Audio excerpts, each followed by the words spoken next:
We're live already. Well, hello. I'm Melanie Carr, Vice President of Escapees RV Club, and I'm Travis Carr, the President of Escapees RV Club, and we're also the founders of our Escapers little community as well. Yeah. Welcome to another Virtual Campfire. I think we missed the last one, so it feels good to be back on. And thanks to JP for hosting the last one. If you are new to a Virtual Campfire, we do these every other week on the Escapees Facebook page. Sorry, our dog is being very needy right now.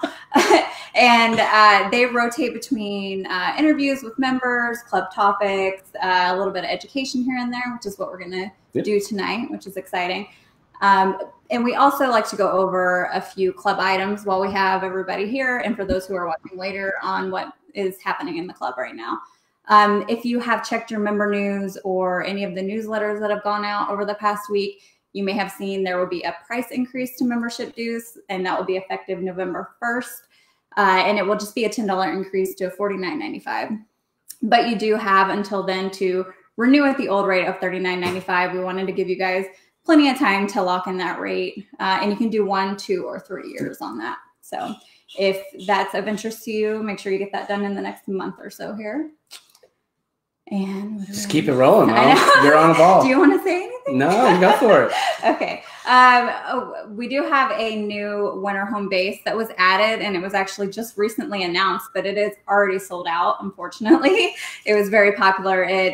So if you are interested, it is a HOF, and it will be in the Big Bend area of Texas, and that's during the month of February. And so if you are interested, go check out the website, the escapees.com website, because you can sign up for a waiting list just in case there are any cancellations. It's going to be a great time. And unfortunately, we had to officially cancel Annual Bash, just FYI. I believe those were interested. We did send out an email already, but for those that were curious that were not on that email, we did cancel. We were holding off to the last minute in hopes that maybe we could pull something off.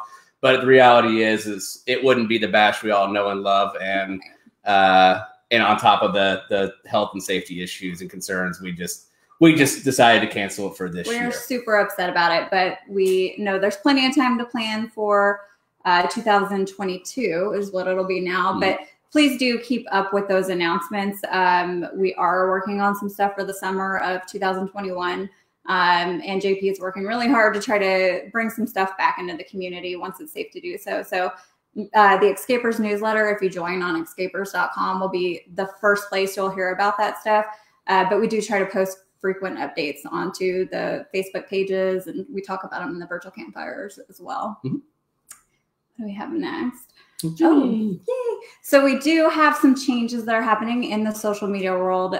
Speaking of Facebook, unfortunately, Carrie will be leaving us, and you guys probably know her face pretty well on our group pages. She manages pretty much all of our social media platforms right now. She will be moving on to new ventures on her own, but we have brought on a new community member, Jeannie Dees. And if you've ever been to an Escapers Convergence, her and her husband Eric attend those quite often, so you might recognize her face. And if you don't, you're going to love her. She's great. Yeah, so if you happen to see Carrie around on social media, be sure to tell her thanks for everything she has done for this community. She has been awesome. We're going to miss having her on our team, but she still will be in the community. That's what I was going to say. She's still going to be around. She's still promising us she's going to come to events, so you'll still see maybe that purple hair again. Purple, pink, whatever color it is. But no, and her bangs. But we're excited to bring on a new team member too, and a longtime member. So also very well knowledgeable of the club and everything else too. Yeah. So and I think the last item we have before we bring on our guests tonight is just to cover what's happening next week on our virtual events. We do have something going on every Wednesday at 7 p.m. Central. So next week it will be a webinar on renting your RV out. So I'm sure there'll be some great information in that as well. Yeah, and feel free at any time while we have this discussion and with our guests to hop in chat, participate, ask questions. Hey, look, Carrie joined us after all. And hi, Bill. Glad you're here to join us. So, but what's our topic for the night is going to be winterization. So it's like a bad Game of Thrones reference. Who knows? It is coming. So we need to be on the lookout, not for the apocalypse, but for just the cold weather. You don't want to mess up your RV. And the reason we have three guests joining us tonight for this is because we're here to learn as well. And so we live in Texas, and normally we're out traveling during the winter and using our RV. So we're here to learn things as well tonight and ask them a few questions. So with that being said, why don't we bring on our guests, which I'm sure you will know by now. At least many of you will know by now. In the top right-hand corner, reversed. Over here we have Chris and Brandon. Chris is our marketing director, and Brandon is our brand director. And in the bottom, whatever side that is on your screen, we have Mark Nemeth, who is a longtime educational member and currently the technical advisor, right? Yes. That's correct. If you have ever been to an escapade, chances are you've seen his face around or you've learned something from him already. He did help us out at the last annual bash as well. So I hope he plans to attend our events for many more years to come. So if you haven't met him, come to an event and get to know him. So to get started here, how about for Mark, what the heck is winterizing? What is it? I don't know what it is. What is it? Well, you know what winter is, right? And you know that RVers should always run away from winter whenever possible. But if you're not able to do that, winterizing is protecting your RV from damage caused by extreme cold weather. And it's more of a storage thing than an operational thing, although we can talk about ways to make your living in an RV in the winter easier. But I think tonight we're going to talk more about if you have to take your RV off the road for the winter months, how do you protect it from freezing weather? Makes sense. I think we at least can wrap our heads around the concept at this point. So, why we should do it is obviously because of the winter. And so, Brandon Krenz, I mean, what kind of things can happen if we don't do it? And does everyone need to do it, or is this Well, like you said, you guys live in a warmer spot, so you are keeping your RV. It's not. There's some things that you should do if you're not planning on using your RV. But the biggest thing, the scariest thing, is ruining your lines, your water lines. So if you're somewhere that's cold, you don't want those to freeze. And our friend here just bought a new RV, well, new to her RV, and it was almost properly winterized, but they forgot to drain the water heater, and it just split the whole water heater right down the side. And I got the privilege of helping her replace the tank. So first tip, don't just replace the tank, buy a whole new water heater, because that's a really hard job. It sounds like an expensive lesson is what it is. And I assume it can range, really not doing it properly can range all over the place from, just an annoyance of, my lines are, just dealing with the issues, or, and then the repairs of major issues or minor issues are still annoying, because I know a lot of things are just hard to get to in an RV, and in dealing with that as well. So. Yeah, and a lot depends on what the weather is really like in your storage location. If you're in an area that does not get down into hard freeze or stay below freezing 24 hours a day, you have a few more options. However, if your RV is going to be someplace where the temperature is going to get down below freezing and stay there, antifreeze is probably the only truly safe way to do it. There are other methods. One of them is to blow lines out with compressed air. That seems to work okay in moderate climates, but you never get 100% of the water out. You just don't. So antifreeze is probably the only way to do it, and there is a very special antifreeze that you have to use. Don't run down to Pep Boys and buy automotive antifreeze. You have to get the magic bottle of pink stuff. Thank you, Brandon. Yeah. And it says RV and marine. RV. Yes. And it also says safe for potable water systems. Yeah.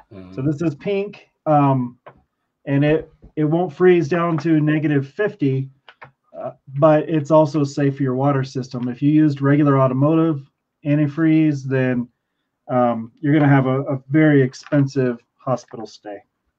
Yes, where you'll die. It's bad stuff. I actually have an anecdote that I want to share because I think it's cool. I actually received an email from an RVer who said, don't buy that expensive RV antifreeze. Go down to the store and buy the cheapest vodka you can get your hands on and buy several gallons of it. Use that to winterize the RV. And I don't know how well it works, but I suspect it would probably work reasonably well. And then the next spring, you can have a party, get some olives and some vermouth and, or whatever, or some tonic. It's all good. Truthfully, though, the RV antifreeze is probably better, although I'll guarantee you it does not taste as good. It's fairly sweet. It looks like lemonade. So for our RV, we have a 30-foot motorhome, and it takes us about 2 full bottles of this stuff to winterize properly. So it's not, I think they're $4 or $5 a bottle. It's not terrible. Yeah. It's not very hard. It's worth it compared to, having some kind of problem with your RV in the spring when you get it out. Not having a water tank explode. Paying for a repair, for sure. Yeah. So I think one question, for me, being in Texas, South Texas, Central Texas, whatever you want to call it, too, is, I do a lot of the maintenance stuff on our RV. What? Not that I do much maintenance. I just do most of the maintenance that we do. All the maintenance you do, you have done. See? Yeah. But so, honestly, we don't do too much winterizing, but, I do get worried most winters when we do have these hard snaps. So kind of how often, does this need to be done? Is this something when it sits for long periods of time? Is one cold snap for a day or two enough to be concerned about? Or, how intense then you go with all these supplies in this process, depending on kind of those situations? I think it comes back again to average temperatures and climate. I live in a similar zone to you, Travis and Melanie, and I do not winterize my RV. But when a cold snap is going to happen, I heat my RV. Mm-hmm. Now, obviously, holding tanks are all empty, but all of my freshwater plumbing is inside the living space. It's not underneath. And so I run an electric heater in my RV during those cold snaps, and I turn the water heater on electric. And that heat is pretty effective down into the 20s, possibly even into the teens, if it's a brief excursion, if it goes through overnight and then comes back up. No problem so far doing that. But Brandon, you and Parenza are in a climate where that's not going to work. Uh-oh, you guys, audio, it's not working for us. Hello? Can't hear you. That's all right. But yeah, Mark, we do while they're figuring out their audio, we do the same thing. We heat our RV. We have the bay heaters in our RV. Our plumbing's all interior. It's not like some trailers that, are exposed tanks and things like that. It's not quite the same. So we can heat that. And I even have a little, just plug into an extension cord, one of those little bitty electric heaters that I just put. It's on a fan that I throw in a compartment somewhere and just, keep those critical components kind of heated just in case it gets really cold for a long period too. But are you guys back with us now? Can you hear us now? Can you hear us? Yeah. Okay. All right. Yeah. So we're in agricultural zone 5, which means we're at 7,000 feet in Colorado. So yeah, we've already had nights where we're like, should we be winterizing? But to Mark's point, it's still 60 in the day. So or warmer. Next week it's supposed to drop, but even though it's pretty cold, it's down into the 20s at night sometimes. The day warms right back up, and the RV warms up. So it's only for a few hours that it's really that cold. But very soon, yes, we will have to winterize for a hard freeze, because we will get below freezing, and then we will stay below freezing for a long time. And we have a motorhome too, so all of our lines are in bays. So they're a little more protected. But like a travel trailer that has the lines running underneath out in the air, they're not going to be as cold tolerant as a motorhome would be. Right. And one of the things. I was just going to say that this is our first year really doing it for a season. We have winterized. We've been on the road full time for 6 years. So most of the time we're living in our RV and we're not putting it away in storage. But we have had times where we have visited, mainly my family because they're up north. His are in the south. So again, it doesn't matter. But we have winterized it for a month just to be sure when we've stayed with family that our RV is okay. So we've had to do it over the years a few times, but this will be the big one for keeping it safe in Colorado. And well, part 2 of our winterizing is we're taking it down to Arizona in November. So keep it. All together. Yeah. Again, they do have wheels. Sometimes it's just easier to not have to deal with it. Exactly. We'd rather not keep it in the snow, and it's kind of an escape plan. Yeah. So I gotcha. No, that makes sense. And I think Mark dropped off for a little bit. Yeah. We'll see back here soon. But Brandon, you kind of showed a pink bottle. So, I mean, I'm kind of curious the process here, the full process of kind of what supplies are needed, you know, kind of the walking us through. Because I have a feeling it's not as simple as, hey, here's this pink bottle, pour it in your freshwater tank, and you're good to go. I don't, for some reason, I don't think that's the case. And actually, this doesn't really go in your freshwater tank at all. So the process, step one of the process is to get the water out of your RV. So usually that's, okay, so yeah, let's start with the supplies. So we got the antifreeze. I said we take about 2 bottles. I buy 3 just in case and just keep 1 for later. You can also blow out the water lines if you aren't in a very cold environment. So you can buy this little guy. It's called a blowout plug, and it just threads in where your hose goes, and then it just gives you a smaller connection to put an air compressor to actually blow out your lines. And then there's the water pump converter. Yeah, there's a water pump converter kit that can actually convert your water pump so that you can have a hose come off your water pump and go right into this tank and suck this right into your water lines. Our RV came with that. It's very nice to have. But there's also other tricks I'm sure Mark knows of how to get the pink stuff into your water lines. But the first trick really is to get the water out of the RV. So that means opening your low point drains, opening your freshwater tank drain, get as much water out that you can start with. Also put your water heater into bypass mode so that no water is going into the water heater. So on the back of your water heater, there's usually 3 valves that you can flip to turn the water heater to bypass mode. Mm-hmm. And then you pull the plug out of the water heater and drain all the water out of the water heater. Then after that, you've got most of the water out. So then it's just a matter of getting this in. And I bet Mark's got all kinds of good tricks for getting this stuff in there. Actually, there's not a lot of ways to do it. What you do is essentially pull the fitting off of the inlet to the water pump, your 12-volt water pump, where the freshwater tank normally connects.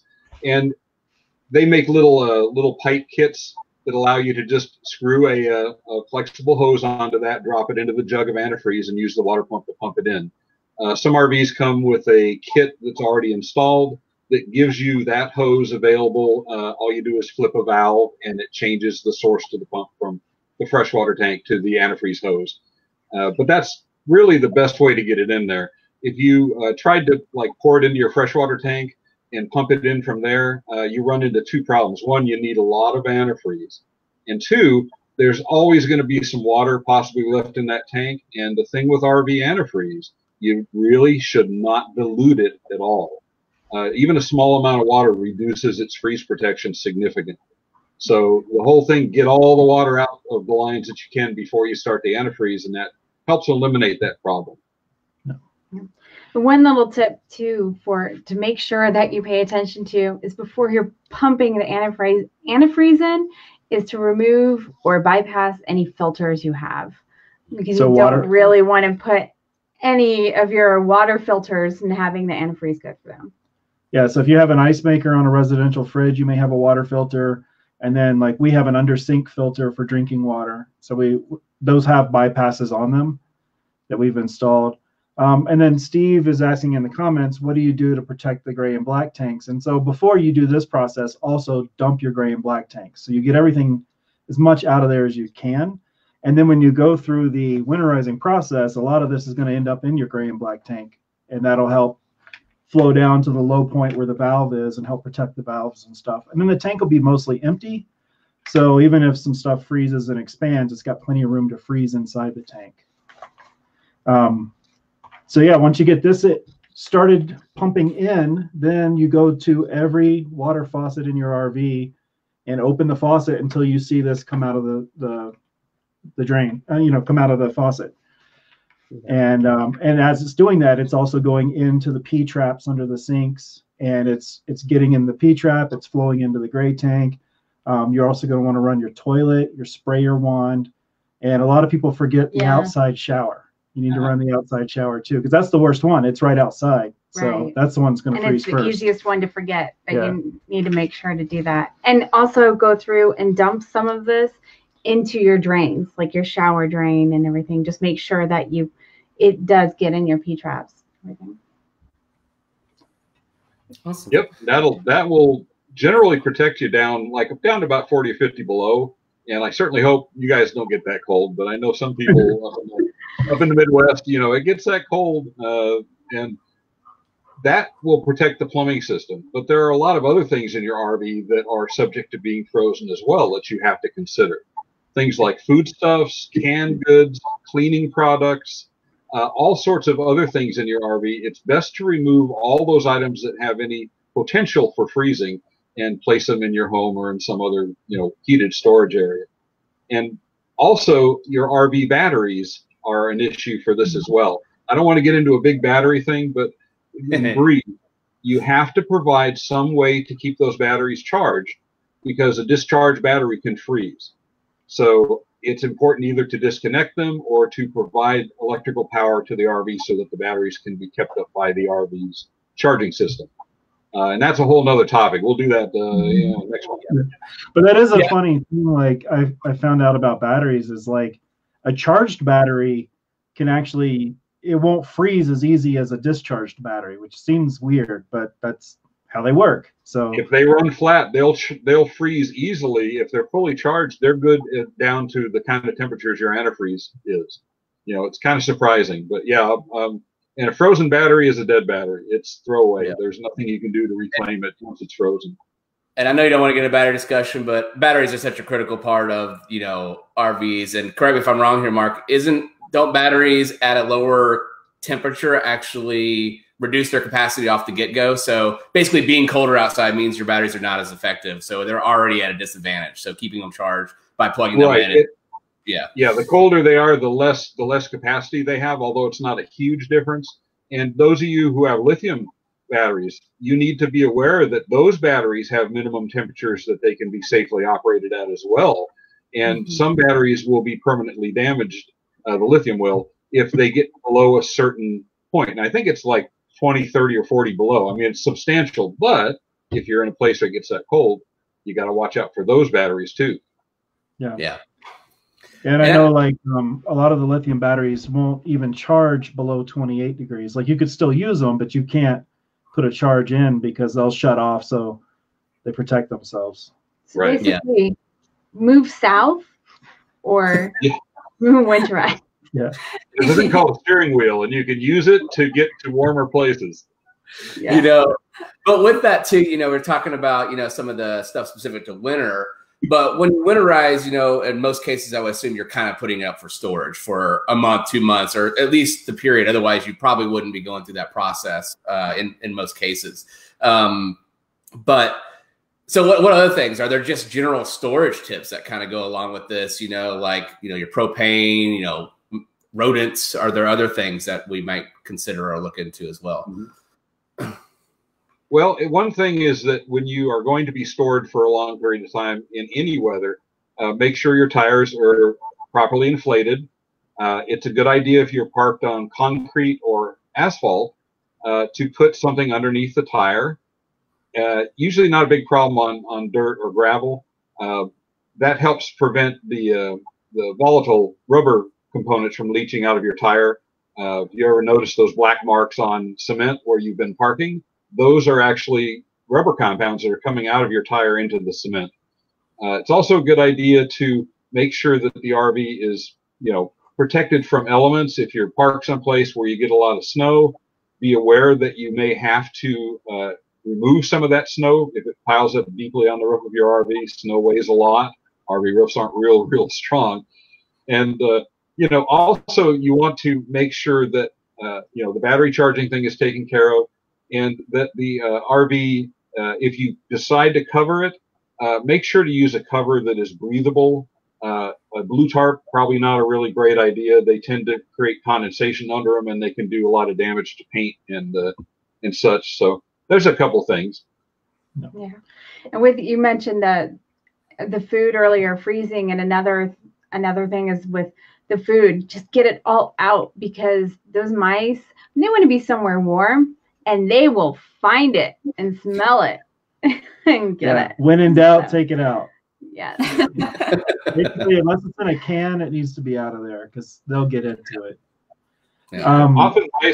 Often mice will target an RV simply because it's shelter, even though there's no food source in it. Exactly. It's real important.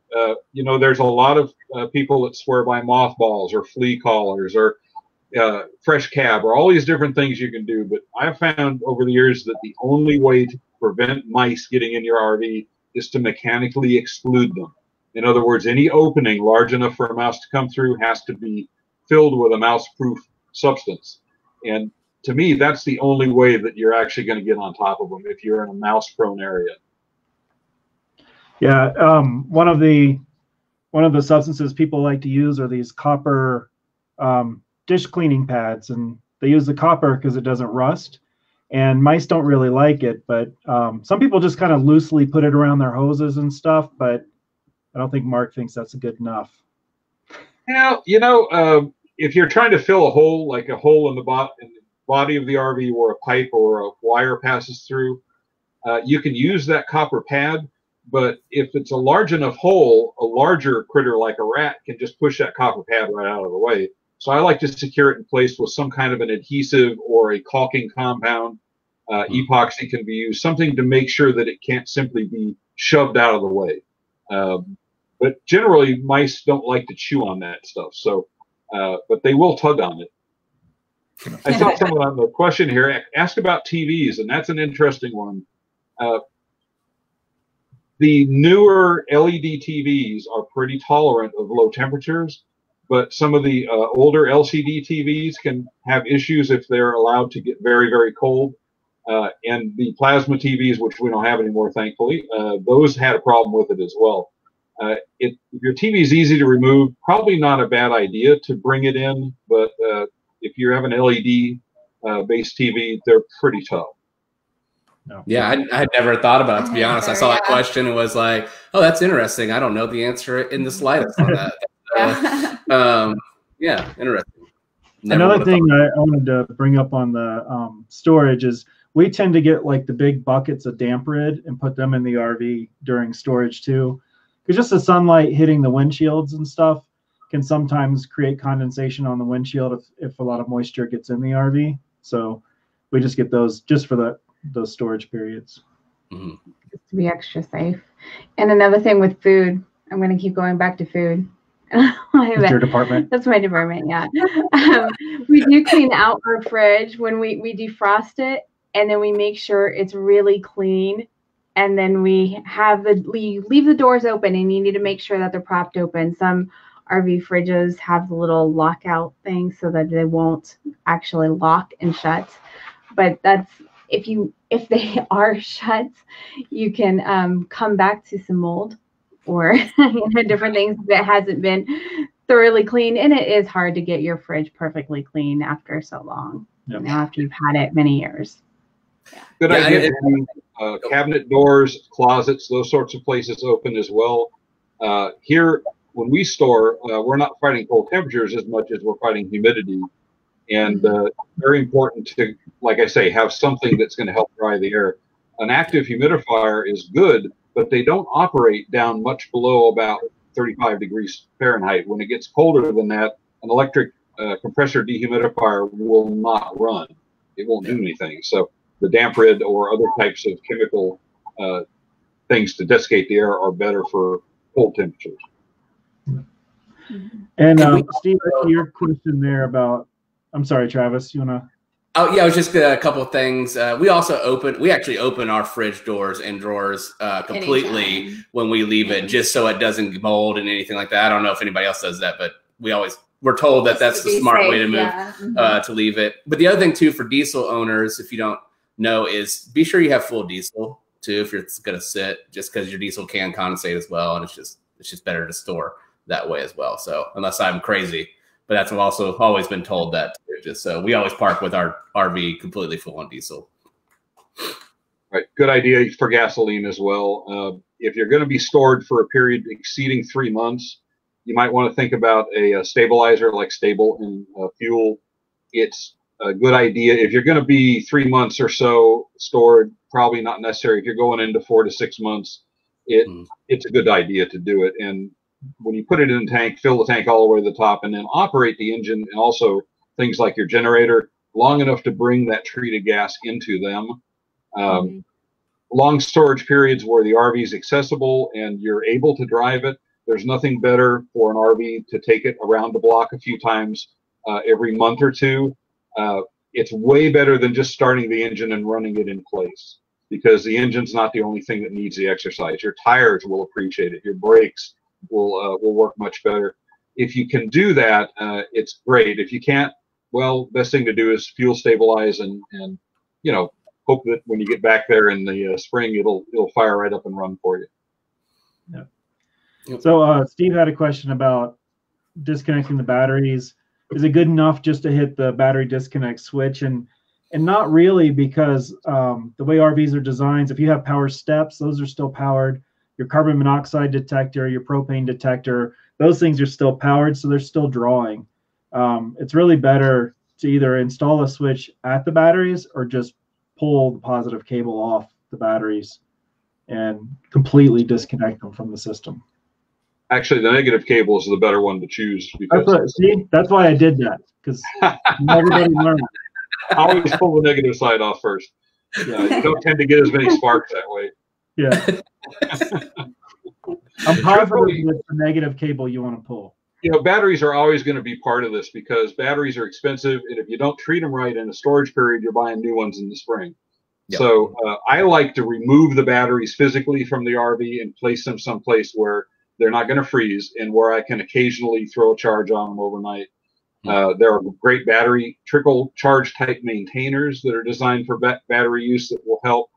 And a lot depends on whether the RV is parked at your house or if it's parked at a storage lot 15, 20 miles away. If it's at your house, yeah, you're probably fine. Just pay attention. Keep if you have lead acid flooded batteries, make sure they have plenty of electrolyte in them. Add distilled water to them if they need it. If it's at a storage yard or something, removing the batteries and bringing them back to where you are staying or living is probably a much easier way to go. They are expensive. Yeah. Yeah, especially you got 8 or 10 of them. Even a lot of RVs, not even just newer ones, but a lot of RVs have a small solar panel on the roof to charge the batteries, to keep them topped up. So if that's working, that could work for you. But a lot of times that thing stops working very quickly. Yeah, if you snow, leaves, snow, anything on there can cause it to stop working. You know, usually they're not real reliable. Yeah, ours is underneath our new solar panels. We don't need that on our rig, and I still, even if I'm not in the rig for a day, I fully disconnect the batteries. I never leave it sitting, just sitting without charge anyway, active charge on it. So I'm just super paranoid about batteries in that regard. But so for those people who are not scared of the ice zombies or winter coming, and they're going to tough it out and stay in their RV like maniacs. I don't know those kinds of people, but for those that are really wanting to try out the winter RVing experience and go skiing, whatever it is, wherever they would do that, or they're just living there. I don't know. But again, to Mark, my point is, that's your purpose. We do actually have an article coming out about when you're in your RV. Yes, there's a winter RV article coming out in November, December. It's going to be great. Before we jump into that, Debbie's got a couple of really good questions I want to address. She asked about all fluids and specifically engine fluids. If you're going to go into a 2 or 3 month storage period, most of that is just a matter of making sure the levels are up before you put the RV in storage. If you're going to store it for a much longer period of time, I'm a big fan in replacing the things like engine oil and generator oil and oil filters. Start off with fresh oil for the storage period. I'm real big on the stable, of course, making sure your antifreeze is up to date. Antifreeze doesn't last forever. If it's 3, 4, or 5 years old, you definitely need to either have it tested or replace it. All of these things are the newer you can make those fluids when you get it going into storage. When it comes out of storage 6 months later, those fluids are still going to be in good shape. So that's the way I like to address things like engines and generators and drivetrains and such. Okay, now we can talk about living in the winter. Yeah. So I mean, we've never done it personally. You guys are coming up here and just gonna RV here in January.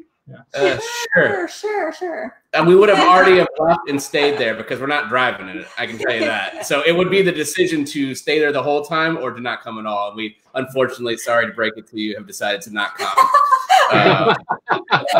The snow is so pretty. I think that's a good segue place to start.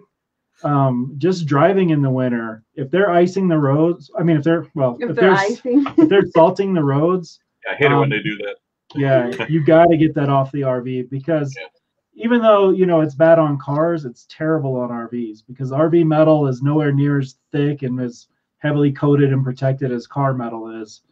So that's the first step. We had an RV. Right, ask us how we know. Yeah, we had an RV. We had to replace all the steel under the bays because the guy went from Michigan in the wintertime to the Keys and sat on the beach. So he had salt air and salt roads, and it just ate the bottom of the RV. So that's there's people who are living full time in their RVs. Unless they have some overriding reason to stay in cold climates, the best thing to do is go south, go warm. But I have personally also I had a reason to stay in Pennsylvania around Thanksgiving. And I discovered that, you can do it, but you're going to burn through propane. You're going to burn through electric. RVs are just not designed for temperatures below about 20. You can get the extra insulation package. You can put the shrink film on your windows. You can put light bulbs in the compartments, but it takes a lot of, money in fuel, and it takes a lot of your time to successfully RV in seriously cold weather. People do it, and then they swear by it. They love it, but it's a lot of work and a fair amount of expense. So just be aware. It's a lot easier to move the RV and you out of that zone than it is to continue to stay there. Yeah, we've had to do it for work. They have to be in an area for a couple of months, and they're sitting still. Prep it as much as they can and tough through it, but it does seem like exactly what you're saying, a lot of time and energy and money that goes into that. Or just to get the badge that says you did it. I would do it for that reason. Like just to get, qualify myself. We try to avoid the extreme. But we do, of course, we have also spent many Thanksgivings in Pennsylvania. So we've done that, and then we'll go down a little farther south, but we've also been around Atlanta when it's gotten down in the 20s. We were at 17 at one point. 17, it was 17, and we were trying to go north. So we've done all these little things with the light bulb in the bay, and of course, just recently out here in Colorado. Both of you have said the light bulb in the bay. I think we should explain that real quick. But just to say, just recently in Colorado, a few weeks ago, there was a bunch of snow and it dipped really cold. There were a lot of members I know staying around Salida that got about 10 inches or more dumped on them, and it stayed cold for a while. So all boondocking too. Nobody was plugged in. So you folks who are full-time RVers, here's something to keep in your head. It may not ever happen to you, but if you are in a fringe where it's starting to get pretty cold and you are going to have to take your RV to a service facility, even if they tell you they'll keep your RV plugged in and the heater running inside, I strongly recommend that you winterize and protect that RV as though it was going to freeze, because it happens. Someone unplugs the power cord to run a saw, they don't plug it back in, your RV doesn't have a heater running in it, boom, frozen water pipes, away we go. So if you have to have service in a facility where it's going to get cold enough to freeze your RV, I strongly recommend to take the time to winterize it before you present it for service. It's not going to affect anything they do, it's just going to protect you. Yeah. So the light bulb thing is, what they're talking about is, and we've done this a few times, is the older style incandescent light bulbs that actually give off heat. Get one of those drop lights like you used to help your dad, when he was working on the car, and you can put one of those in a bay where your water pump is and where some water lines are exposed, and that'll usually, if it's not like a dead freeze, you know, that'll give it enough heat in that bay to keep things from freezing. So that's a little trick if you get caught in the cold, just to help keep the RV happy and make sure your water pump's running. Because sometimes, a lot of times, if you don't have a heated hose, your water in your hose is going to freeze. So if I get caught in like a mild cold, like a 17-degree type cold, I'll make sure the water tank's full. We'll disconnect the water hose and we'll keep the water pump warm. So when we need water, it's still available, but we're not trying to pull slush through the hose. Yeah, that's a real important point. If you leave your water hose out or your sewer hose out overnight and it freezes, good luck getting that, you know, stowed away anywhere in your RV, because it's going to be one piece, in whatever shape it's in, it's the shape it's going to stay in. Yeah. Hoses that direction, take a long time to thaw out. Yeah, make that mistake with the water hose, not the sewer hose. The sewer hose. Yeah, preferably, yes. So you can get heated water hoses, right? That, you know, will help. We carried one around for 3 years and then gave it away because we were never cold enough where we needed it. It's really if you know you're going to be cold. We thought we might be, yeah, because of our families, but we really just try to avoid it if possible. Yeah, and I think, you know, this is one of those topics that's probably a topic all in itself. And Mark, you mentioned that there's a magazine article coming out on this. It's probably one of those just really in depth. You really kind of got to know what you're doing if you're going to stay extended period and below freezing temperatures. I mean, I've definitely seen people building berms around the bottom of their RV, like crazy stuff with snow, you know, doing and things. So I think it's probably a pretty big topic for those that are interested. Just be on the lookout for that issue. We are getting close on time, so I'd love to kind of see if there's any final questions, and then there were you know, a few. I've been watching this one from Steve about, is it better to run the generator monthly? And if you winterize, or if you do the storage prep for your generator based on the manufacturer's recommendations, which involves draining the fuel and draining and changing the oil and spraying some lubricant in the cylinder, putting the spark plug back in, no, you don't need to run it. But if you have not done that, and it's possible to do so, it wouldn't be a bad idea, I think, to run it once a month, and it needs to be run under a load.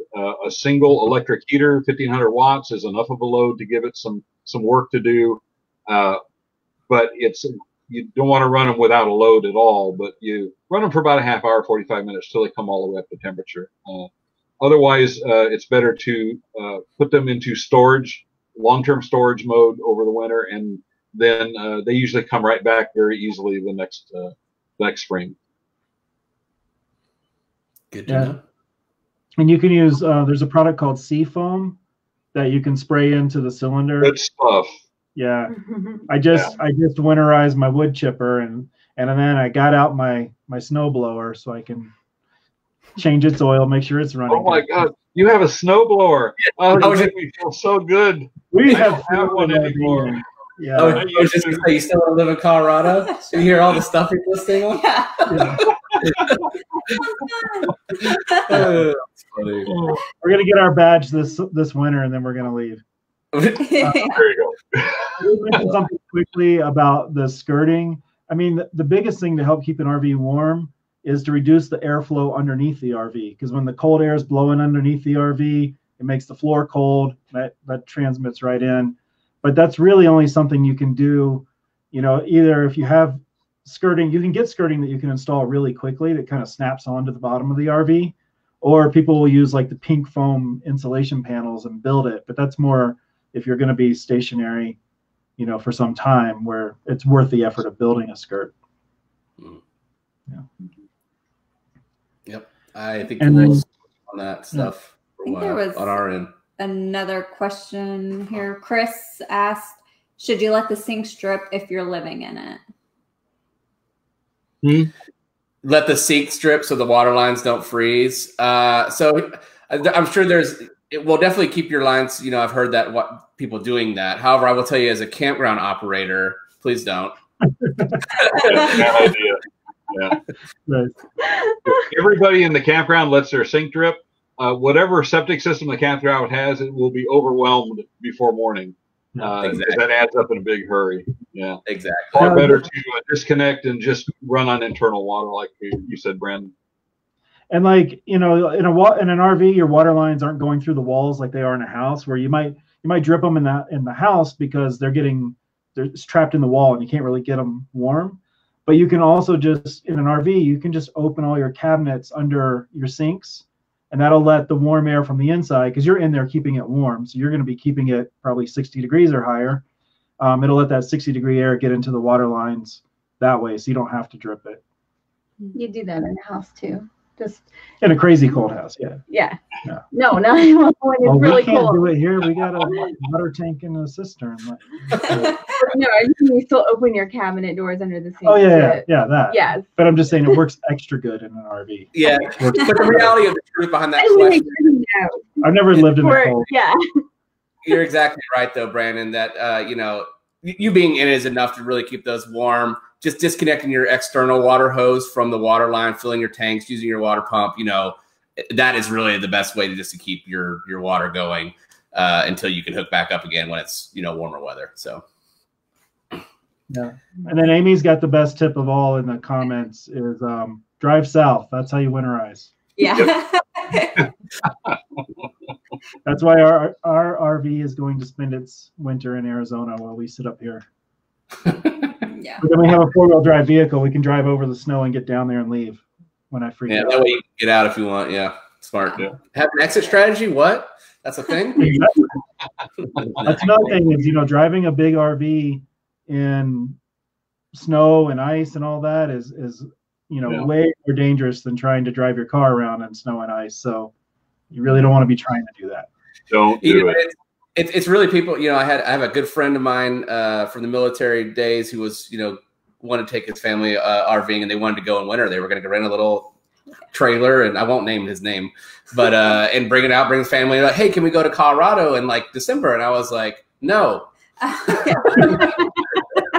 like, you don't think it'll be all right? He's like, it's just a small trailer, put it behind my truck. And I'm like, we were in Keystone and we were having our vow renewal, and he was like, we're going to do a family trip, and we're thinking about coming to that area anyway. We can probably make it. And we were like, don't come to Keystone. And it was like December 31st. I was like, even if you make it here without a wreck, then you have to deal with the aftermath of just being here. So don't do it. I mean, we've seen in the dead of winter, like RVs driving on those terrible roads up through Keystone and Breckenridge and all that. We're like, what are y'all doing? Yeah, they're braver than me. They're Cruise America ones. They always have that on there. Well, I'll tell you something about rentals. Yeah. And it's pretty much mostly a Colorado thing, but there are actual chain laws here. So after certain times of the year, depending on the size of your vehicle, you need to be carrying chains for your drive wheels and your steering wheels. So, it adds a lot of expense and time and crawling around on the ground. And, for me, the chain up spots are just where you disconnect the car to go over the pass while you're driving south. Yeah. Hey, Steve asked a good question. I'm going to address it. What do you put under your tires? The best thing in the world to put under your tires is a cheap vinyl placemat for your dining table from Walmart. They cost about 99 cents. Use them for a year, throw them the heck away, and buy new ones next time. You can get them in cute flowered patterns. They have puppies on them, whatever, But yeah, that's the best thing you can just stick them under your tires, and that your tires will be happier with them. Yeah. Cardboard wouldn't be good because, if it gets wet, it's just going to disintegrate. Yeah, and it goes away. Yeah. Well, guys, we're getting close to our time. I know there's other stuff on the TV tonight. Leaving us, but before we wrap up, just want to say thank you all. Thanks for teaching us some. We knew enough to get us in trouble, but honestly not enough to know what we're doing when it comes to winterizing. But I shook my head an abnormally large amount tonight. Not contributing anything. So thank you guys. I really enjoyed it. I look forward to being in another one here soon. Yeah, and thanks to everybody who participated in the comments. We had a lot of great questions. Yeah, if you have other tips and tricks, feel free to throw them into the comments, after this video is up or anytime. Help everybody out. That's what this community is all about. So feel free to chime in and participate. Yeah. So, but until next time, guys, we'll see you probably tomorrow. In many cases, Mark, hopefully we'll see you not for too long now that you're back in Texas. Maybe we'll find a way to link up safely when it makes sense before too crazy long. So. Sounds great. Look forward to it. All right, guys. All right. Everybody. Bye, everyone. Bye now. Bye, guys.